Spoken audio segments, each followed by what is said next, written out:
Շնորհակալություն։ Պարոն Վարդանյան, ես ձեզանից ուզում եմ հետաքրքրվել անկեղծորեն ձեր դիրքորոշումը իմանալ այն մասին, թե ինչպես եք վերաբերվում այն գործիչներին, ովքեր որ քննադատում են մի երևույթ, բայց հետո իրենք իրականացնում են ճիշտ նույնը։ Հիմա ավելի կոնկրետացնեմ։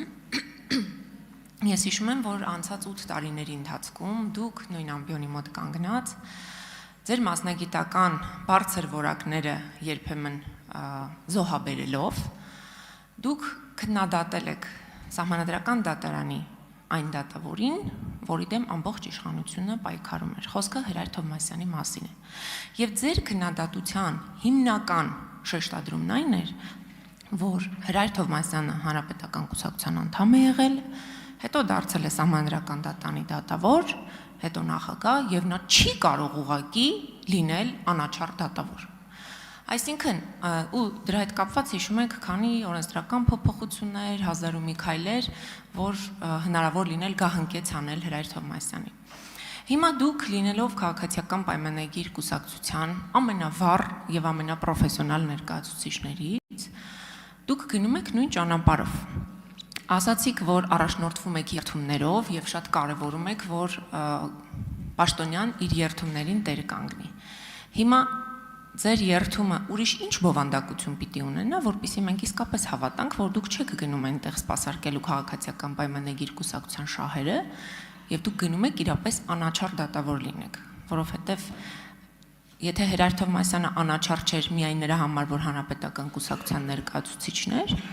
ինչ տարբերություն հիմա հանրապետական քաղաքացիական պայմանագիր, չգիտեմ, Հայ ազգային կոնգրես, թե այլ կուսակցության ներկայացուցիչ կներկայացվի բարձր դատարանում, ի վերջո, եթե նա ունի քաղաքական կոնկրետ շահեր։ Դուք 8 տարի սպասարկել եք այդ շահերը։ Շնորհակալ եմ։ Կարող եմ։ Տիկին Թովմասյան, շնորհակալություն հարցի համար, հարցը անսպասելի չէր։ Գիտեք, ես չեմ մեղադրել, նախ ես ցավում եմ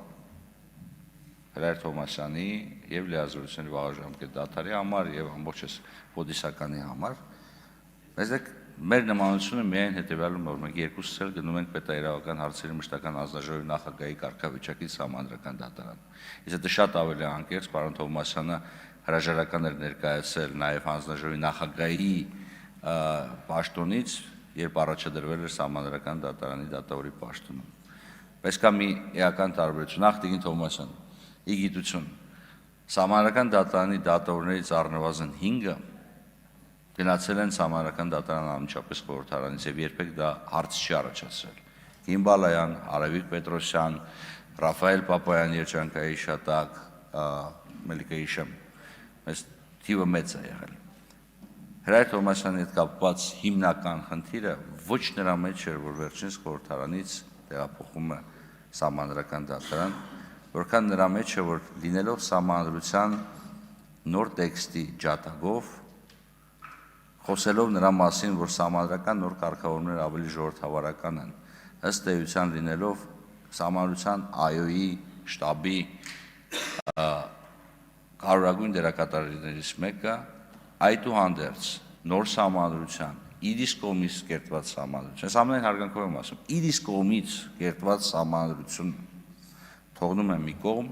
եւ ընտրում է այն Սահմանադրական կարգավորումների համաձայն, որոնք օրեր անց պետք է դադարեն գոյություն ունենալ։ Օրեր անց։ Սա իմ կարծիքով նույն իրավիճակի մասին չի վկայում։ Մենք տարբեր իրավիճակներում ենք։ Հավատացնում եմ ձեզ։ Եվ եթե մենք խոսում ենք նրա մասին, թե որն է հիմնական պրետենզիան, ապա պատկերացրեք, ես Սահմանադրություն եմ հեղինակել կամ տեքստ եմ հեղինակել եւ ասել եմ, որ այս կարգը պետք է գործի, բայց նորմ կա, որը սկսելու է գործել ոչ թե 2018 թվականից, այլ այն ժամանակ, երբ որ ես կդադարեմ լինել Սահմանադրական դատարանի նախագահ։ Եվ սա 2032 կամ 34 թիվն էր։ Սա նորմի գոյությունը հետաձգել այդքան ժամկետով։ Եվ երկրորդը, պատկերացրեք իրավիճակ, երբ դատարանի անդամները, դատարանի դատավորները գիտեն, որ ընդամենը օրեր հետո իրենք հնարավորություն պետք է ունենան իրենք իսկ ընտրեն իրենց նախագահին, բայց ազգային ժողովը, 6-րդ գումարման ազգային ժողովը անտեսելով այդ սահմանադրական դրույթը նշանակում է նախագահ։ Հավատացնում եմ ձեզ, որևիցե դեսանտ, որևիցե դատական համակարգում լավ բանով չի ավարտվում։ Արձագանք։